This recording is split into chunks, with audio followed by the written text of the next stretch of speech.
김해 금곡 무지개 고등학교 마지막 편입니다. 교장선생님과 한번 만나봐야죠. 또 여기까지 왔는데 조생명 교장선생님을 소개합니다. 반갑습니다. 여기가 교정실이에요. 아까 제가 화면에서 보여드렸는데 따로 뭐 체크성이 있는 데가 아니야. 그냥 회의실이야. 왜 이렇습니까? 공간이 이랬으면 좋겠다는 생각이 들었고요. 꼭 교장실이라고 해서 따로 있는 것보다는 교사들과 소통하는 공간이 더 필요하다고 판단했고 그래서 선생님들하고 같이 업무를 보는 게 훨씬 더 낫겠다고 판단을 한 거죠. 그때 어떤 상황이 발생할 때마다 선생님들 따로 만나거나 그럴 필요가 없이 바로 업무 보는 자리에서 서로 얼굴 들면 바로 얘기 나눌 수 있으니까 그게 좋다고 판단했죠. 야, 그러니까 이게 교무실 안에 교장선생님 자리 같이 있어요. 그냥 같이 있어, 같이. 저 진짜 괜찮다 이거. 그래, 선생님들은 불편하지 않으십니까 혹시? 선생님들만 불편하지 않으면 저는 별 문제 없다고 생각해요. 교장선생님께서는 이 무지개 고등학교가 생길 때 초기부터 이제 같이 하시지 않았습니까? 네. 여기 학교 철학하고 맞는 분이라 하셔가지고 이렇게 오신 걸로 알고 있는데 무지개 고등학교는 사실 일반 학교, 평범한 학교하고 다르게 민간입학형이고 그 시작부터가 좀 남달랐고 그리고 말 그대로 무에서 유를 모든 걸 만들어내야 되는 학교였는데 이런 경험은 선생님도 처음 아니십니까? 초기에 이제 대안학교 운동 차원에서 시작할 때 98년도에 간디 고등학교 처음 학교 만들 때 같은 멤버로 시작을 했었고요. 2013년도인가 그때 여기 교육부 사업으로 해서 작업이 진행되면서 2016년도에 그 민간 위탁형 그 국립대안학교로 해서 이제 김해에 있는 대한교육 사회적 협동조합이 이제 위탁되면서 그쪽에서 학교를 준비하시는 과정에서 제가 이제 그 같이 하면 어떻겠냐는 얘기를 제안을 받았었고 그래서 학교 처음 시작할 때 이제 그 작업들을 같이 했었죠. 막상 작년에 개교를 했지 않습니까? 사실 완벽하게 준비된 상태는 아니었잖아. 그렇죠. 그리고 교장선생님 눈에는 이렇게 어떤 일들이 나타날지 어떤 변수가 있을지 어느 정도 예상은 하셨겠지만 선생님들은 많이 좀 당황하셨을 것 같기도 한데 많이 당황하셨죠.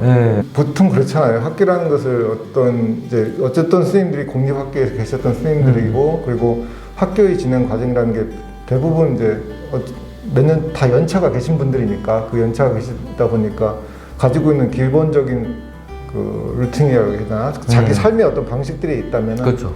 여기는 이제 좀 다른 부분이 있죠. 그게 이제 어떤 부분에서 선생님들을 당혹스럽게 하기도 하고 또 그러면서 자기 자신이 가지고 있던 생각의 틀을 깨야 되는 순간들이 오기도 하고 그런 거에 대한 고민들을 하시면서 저는 그 자체가 저는 연수라고 생각을 했어요. 이분들이 자신의 틀을 깨고 또 새로운 틀을 만들어 나가는 어떤 과정 속에서 그게 서로 그 안에는 이제 아픔이 있을 수도 있고 또 눈물도 있을 수 있는데 그러면서 선생님들이 성장하고 그러면서 같이 얘기 나눌 수 있는 동료들이 있다는 거 그런 부분들이 학교 문화를 만들어간다고 생각해요.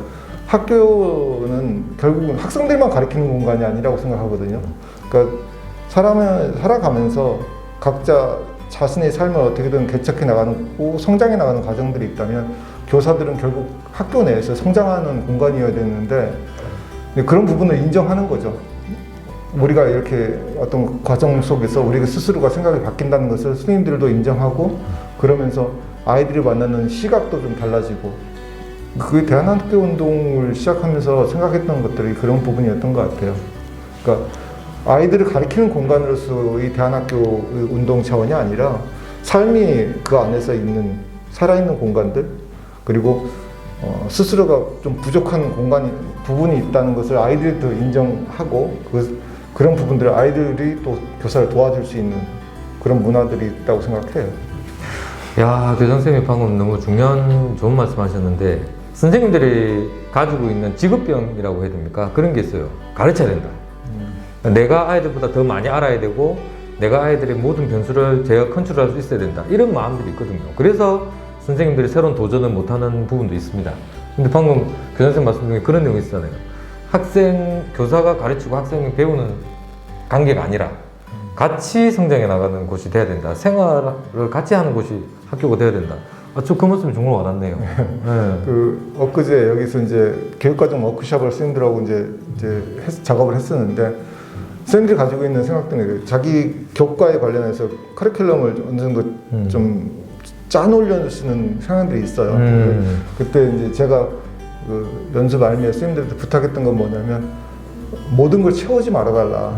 좀 비워달라. 그 비웠을 때 아이들이 그 속에서 상상할 수 있고 숨 쉴 수 있고 뭔가 좀 그것을 자기 스스로 그걸 메꿔갈 수 있는 것들로 좀 해줬으면 좋겠다. 쌤들 입장에서는 되게 불안하죠. 그렇죠. 그걸 비워준다는 것 자체가 마치 직무유기 같고 내가 아이들을 가르치지 못하는 거에 대한 두려움들이 있다면 그렇게 비워줌으로써 아이들이 변수가 생기거든요. 그 변수 속에서 아이들이 고민하게 되고 그렇지. 거기를 채워나가게 되고 물론 이제 마음에 안 드는 부분도 생길 수도 있고 좀 아이들한테도 이 정도 내가 이렇게 했으면 아이들이 어떻게 성장했으면 좋겠다 어떤 기대치가 있다면 그것과 전혀 다른 모습들이 나타나죠. 그런 속에서 아이들과 소통할 수 있는 계기가 된다고 생각해요. 꼭 어떤 틀에 의해서 가는 것보다는 그 틀을 좀 비워주면서 아이들이 상상할 수 있게 만드는 공간이었으면 좋겠어요. 이게 대부분의 학교는 이래요. 학교 초에, 학년 초에 1년 교육과정이 나옵니다. 빈틈없이 나옵니다. 1시간도 허투루 되어 있잖아요. 3월 2일 개학부터 종옥식 하는 날까지 하루하루 1시간 모든 게 계획으로 잡히거든요. 그러니까 그 계획대로 진행되지 않으면 부적응 학생이나 그런 학생이 되는 거고 잘 따라오고 성적이 잘 나오면 좋은 우수한 학생이 되는 거죠. 교육은 그런 게 아니라는 거죠. 비우듬. 진짜 공감합니다. 맞아요. 그러니까 그게 우리 경북무지개 고등학교가 각종 학교이기 때문에 또 가능한 거 아닙니까? 네, 그렇죠. 국어, 사회만 50% 하고 나머지는 다 자유이기 때문에 그런 네. 것이고 올해 보니까 올해 2학년 1학기부터 새로운 교육과정이 또 시작이 되더라고요.